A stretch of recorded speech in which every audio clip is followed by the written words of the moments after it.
Ni Batusay na nakakross dito kay Reiso. So kakabuga lang nila ng itlog dyan kahapon or kagabi. So after 2 days or 3 days check ko kung mayroong similya. Tapos yung itlog nila dito is pamimigay na lang natin.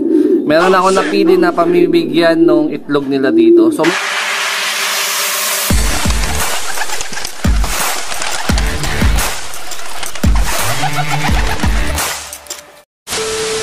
day mga ka-EA, support to this video. So ngayon lang ulit tayo nakapag-vlog regarding sa club training. So meron tayong club training San Simon, Pampanga. Ayan. So kompleto pa rin yung wires natin, 5. Nung huli nating training sa Pulilan, Bulacan, kompleto yung ibon natin, halos sabay-sabay lang sila ng datingan. So sa ngayon mag-aabang na tayo ng mga wires natin Team North dun sa 5. So check natin kung sino yung possible na mauuna dun sa training natin today. Noong nakaraan, hindi ko na-distinguish kung sino yung nauna Kasi halos magkakabuntutan nga lang sila dito, magsidatingan. Doon yung pinaka-arrival ng area nila. So, yun nga lang, nagkatalo lang sa trapping. Ayan.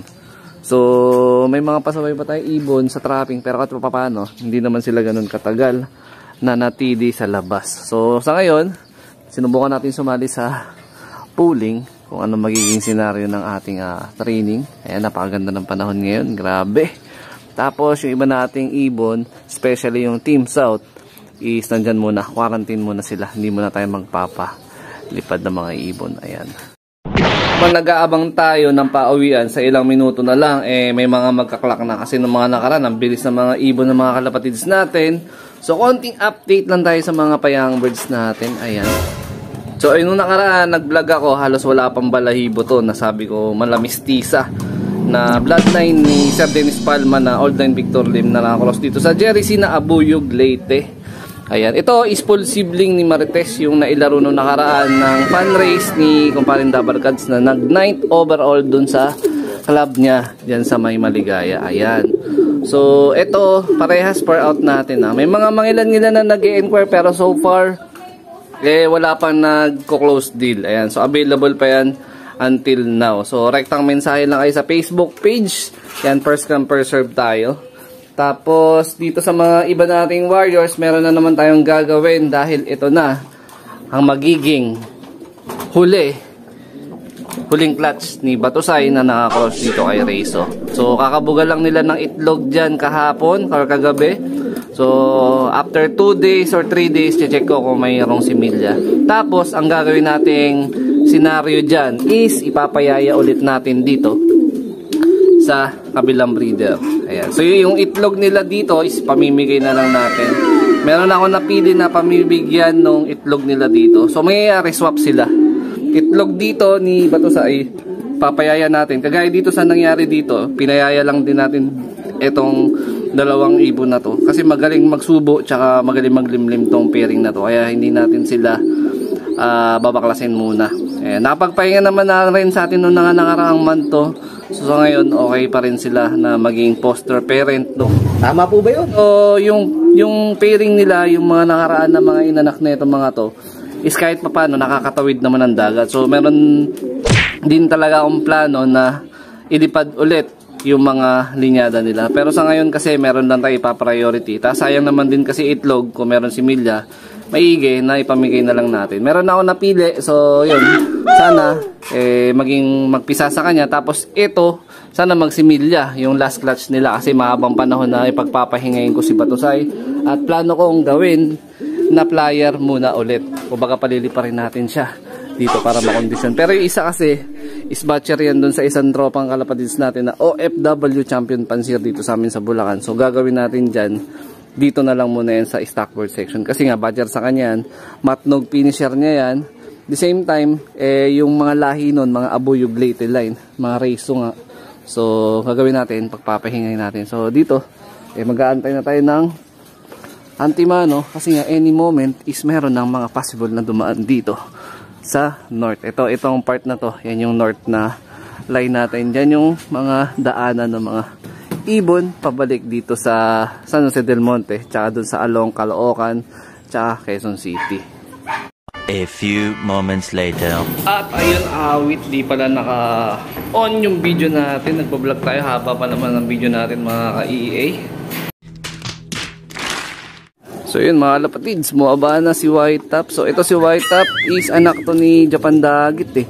Cross dun sa imbrek natin. Ayan. So may mga nag-clock na pala sa mga kasabay natin sa club na nag-bowling. So wala tayong bearing dun. So pinaka-concern na lang natin is makauwi yung 4 na inaantay pa natin galing training. So far ito pa lang yung dumating natin. Isa pa lang mga kalapatids. Kulang pa tayo ng 4 Muna nahirapan sa San Simon Pampanga iba nating Warriors kasi medyo alanganin na sa oras, wala pa sila. Yan mga kalapatid, second bird at third bird. Andito na si Japan. Ay, hindi to si Japan, si Hapkobi to, galing kay Madla. Ito meron din dito isa pa, si ano to, si Franco. So ilan na pauwi natin, check ko nga.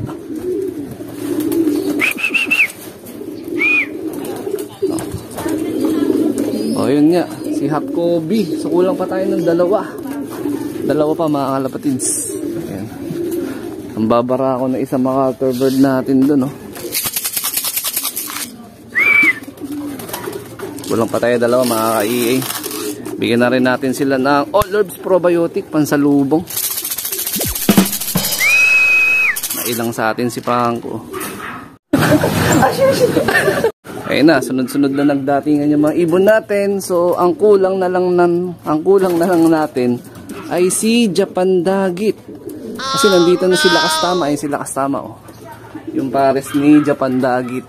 Ayan. Yung ating vegan finisher, wala pa. Ang naging siste kasi kagabi, pag-check ko sa kanya, nung kinuha ko siya dyan sa Widowwood box, ito yung kinalabasan. Ito anak to ni Japan Dagit eh. Yan yung first dropper natin. Nagbuga pala siya kahapon ng itlog. Ayun, may itlog dun, no. So yung pares niya, isa na lang ang kulang natin sa San Simon na wala pa. Si Japan Dagit pa. Pero vegan finisher na natin yun. Baka na-delay lang ng konti yung kanyang uwi. Nahirapan. Gawa ng itlog kagabi. Ayan. So yung pooling na in-entry natin, so move on na tayo doon. So wala talaga. Hindi talaga tayo para doon sa ganong klaseng event ng karera, tingin ko. So sa ngayon siguro magpo-focus talaga tayo sa pagpapakunat o pagpapaganda pa na resistensya ng ibon. Kasi ang pinaka laban talaga natin sa ngayon, na tingin ko na uubra tayo, is yung long distance na karera. Ayan. So marahil dito ko natatapusin yung video na to. Shoutout sa mga solid supporter natin dyan. Siyempre huwag kakalimutan mag-like, comment, and share. Ayun yung pansalubong ko tuwing meron tayong training All Herbs Probiotic. Recta flashing na kasi yan. Tapos may honey na pambalik ng kanilang energy. Parang electrolytes din. At least natural lang. So ingat mga kalapatids. Keep safe. God bless. Ayan. Sana lang. Maya nandito na yun.